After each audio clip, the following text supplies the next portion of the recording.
ರೋಗ ಅಂದ್ರೆ ಇವಾಗ ಏನ್ ಗೊತ್ತಾ, ಮಳೆಗಾಲದಲ್ಲಿ ಡೌನಿ ಜಾಸ್ತಿ, ಬೇಸಿಗೆಗೆ ಬಂದು ಟ್ರಿಪ್ಸ್ ಹೆಡ್ ಮೇಕ್ಸ್ ಟ್ರಿಪ್ಸ್ ಜಾಸ್ತಿ. ನೀರು ಇಂಪಾರ್ಟೆಂಟ್, ನೀರು ಹೊಡ್ಕೊಬೇಕು. ಟ್ರಿಪ್ಸೇ ಇಲ್ಲ ನಿಮ್ದ್ರಲ್ಲಿ. ಹೌದು ನೋಡ್ರಿ, ಗಟ್ಟಿನೂ ಅಷ್ಟೇ ಚೆನ್ನಾಗಿದೆ, ಒಳ್ಳೆ ಕ್ವಾಲಿಟಿ. ಇಷ್ಟು ಬೆಳಿಬೇಕಂದ್ರೆ ನೀವು ನಿಮ್ಮ ಎಫರ್ಟ್ ನಿಮ್ಮ ತಲೆಯಿಂದ ಇದು ಬಂದಿದೆ ಅಷ್ಟೇ ನಮ್ದು. ನೋಡಿ ಮತ್ತೆ ಕಟಿಂಗ್ ಯಾವ ತರ ಮಾಡ್ಬೇಕು ಹೇಳಿ ಸರ್ ಸ್ವಲ್ಪ. ಕೆಳಗಿಂದ ಬಂದ್ರೆ ಬಾಟಮ್ ನೋಡಿ ಇಲ್ಲಿ ಬಂದಿದ್ದಲ್ಲ, ಈ ಬಾಟಮ್ ದ ಬಂದ್ರೆ ಐದೆಲೆ ಹೊಡಿಬೇಕು. ಆ 5 ಎಲೆ ಬಂದ್ಮೇಲೆ ಹಸ್ಬಿಟ್ ಬರ್ತದಲ್ಲ, ಆ 2 ಎಲೆ ಆ ಕಡೆಯಿಂದ ನೋಡಿ ಇಲ್ಲಿ 2 ಎಲೆ ಹೊಡಿತೀರಿ.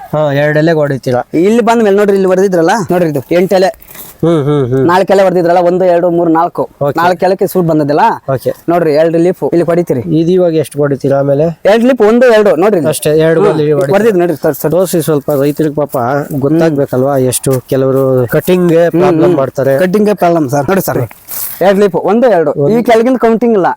ಇವೆರಡು 0 1 2 2 ಲೀಪ್ ಇದ್ರೆ ಹೊಡಿಬೇಕು. ಇದು ಬಂದಿದೆ ನೋಡ್ರಿ, ಇದು ಬಂದಿದಲ್ಲ, 2 ಎಲೆ ಬಿಟ್ಟು ಹೊಡಿತೀರಿ. ಈಗ ಇಲ್ಲಿ ಬಂದಿರ್ತದೆ, ಇದು ಬೆಂಡಿಂಗ್, ಇದು 1 ವರ್ಷ ಇರ್ಬೇಕಿದು. ಪೇಪರ್ ಕಟ್ ಮಾಡ್ಬಿಡ್ತೀರಿ, ಪೇಪರ್ ಕಟ್ ಮಾಡಿ ಟಾಪ್ ಎಗ್ಸ್ಬಿಡ್ತೀರಿ. ಈ ಪೇಪರ್ ಕುಯ್ದಿರ ಆಲ್ರೆಡಿ ನೋಡಿ, ಇದು ಕುಯ್ದ ಮೇಲೆ ನಾವು ಸೂಟ್ ಬರೋದು.